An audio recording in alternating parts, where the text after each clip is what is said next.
Hey everyone, have you ever felt like starting to code is like someone dumping a box of Legos in front of you but with no instructions? You're definitely in the right place. Today, we're going to demystify the absolute first thing you need to know in Python. And yeah, we're going to do it by thinking about those little building blocks we all know and love. So let's just jump right in with a simple question. Think about it. How does a computer know that when you type the number 5, you mean for math, like 5 plus 5, and not the 5 in a street address, like 5 Main Street? To you and me, they look exactly the same, right? But to a computer, oh, they are worlds apart. And the answer is something called data types. You can think of them as little labels that tell Python exactly what kind of information it's looking at. Are we doing math or are we working with text? These data types are the essential building blocks. Yep, the Lego bricks that you're going to use to build every single program you ever write. Yeah, that's really the big idea here. Just like with a real set of Legos, you start with a few simple, basic kinds of bricks. But by snapping them together in clever ways, you can build just about anything you can imagine, from a simple house to a giant starship. So, you ready? Let's meet our first set of bricks. First stop, the numeric bricks.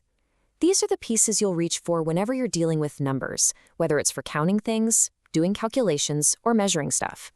But here's the cool part. Even with something as simple as numbers, Python has a few specialized bricks for different jobs. Let's start with the most basic block of all, the integer, or int for short. This is your simple, solid 2x4 Lego brick. It's just a whole number. Could be positive, could be negative. Think 10, or -50, or 0. No fractions, no decimals, just clean, simple numbers you count with. Now here's where Python starts to get really cool. In a lot of other programming languages, integers have a size limit. They can only get so big before the computer has a problem. But in Python, well, that limit is pretty much gone. I mean, look at that. This is where Python's power really shines.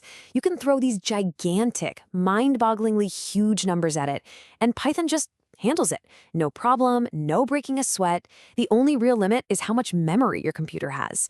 That's some serious power for such a simple block.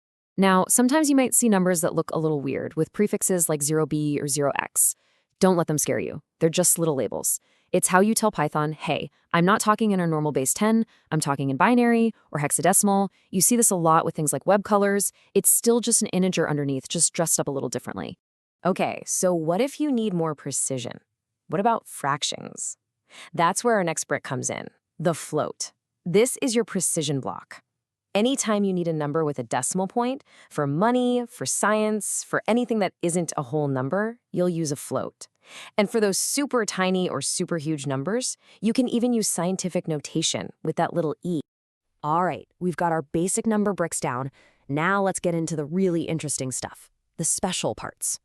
These are the pieces that don't just hold a value. They actually help control the flow of your program and handle some pretty advanced tasks. Meet the Boolean, or just bool for short. Now, this might be the simplest looking brick in the entire box, but it's arguably the most important. It's just an on-off switch. That's it. It can only ever be true or false. But that simple choice, it's the foundation for all decision-making in your code. It's how your program decides what to do next. And here's a true specialty brick, the complex number. Now, you might remember these from a high-level math class. They have a real part and an imaginary part, which Python notes with a J.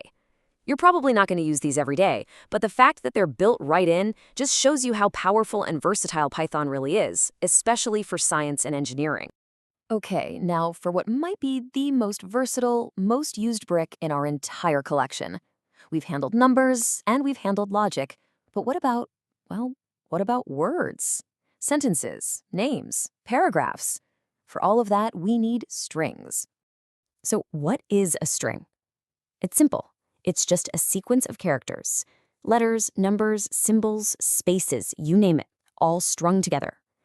In Python, you can make one by wrapping your text in either single quotes or double quotes. It really doesn't matter which one you use, but this flexibility leads to a common little puzzle.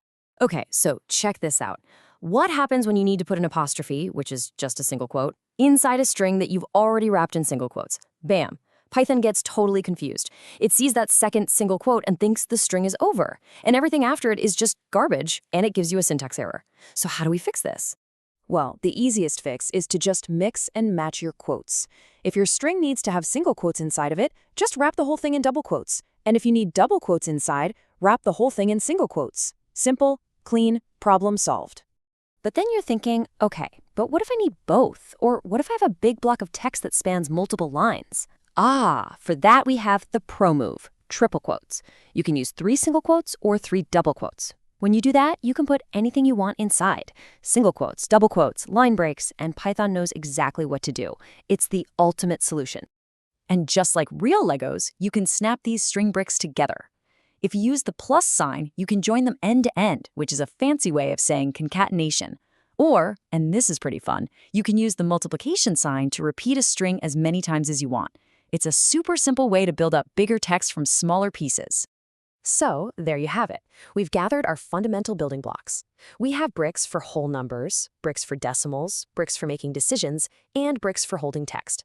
And the most important thing to realize is, with just these basic pieces, you are absolutely ready to start building real programs. So let's run through them one last time real quick. You've got your integers for whole numbers. You've got floats for numbers with decimals. You have booleans for all your true or false logic. And you've got strings for text. That's it. That's your core toolkit.